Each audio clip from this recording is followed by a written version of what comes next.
గగన్ శివాని తీసుకొని ఇంటికి వస్తాడు.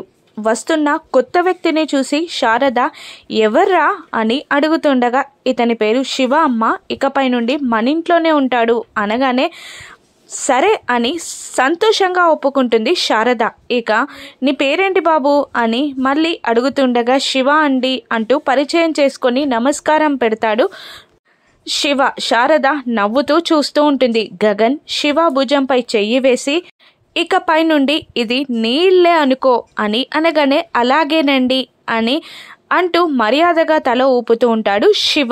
ఇక పైకి వెళ్ళబోతున్న గగన్ శివ చేతిలో ఉన్న బొమ్మని చూసి శివ అని పిలిచి ఈ బొమ్మ నా రూమ్లో పెట్టుకోవచ్చా అని అడిగేస్తాడు. దానికేముంది సార్ తీసుకోండి అంటూ గగన్ చేతికి బొమ్మని అందిస్తాడు శివ. ఆ బొమ్మని చూసి పాత జ్ఞాపకాలలోకి వెళ్ళిపోయి నవ్వుకుంటూ ఉంటాడు గగన్. ఇక చెర్రీతో భూమి మాట్లాడుతూ ఉంటుంది.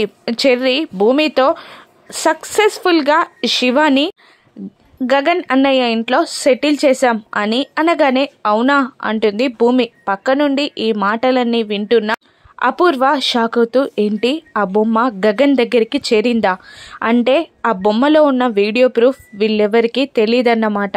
ఎవరికి తెలియకముందే దాన్ని నేను నాశనం చేయాలి, ఎలాగైనా దాన్ని నాశనం చేసి తీరాలి అని అపూర్వ అనుకుంటూ ఉంటుంది. ఇక భూమి గగన్ దూరమైనందుకు బాధపడుతున్నందుకు, తనని అసహించుకుంటున్నందుకు బాధపడుతూ ఉంటుంది. గగన్ దగ్గరున్న బొమ్మని అపూర్వ చేజిక్కించుకోగలదా? వీడియో ప్రూఫ్ గగన్ భూమిలా కంటపడుతుందా? రాను ఎపిసోడ్స్లో చూద్దాం. Thank you for watching.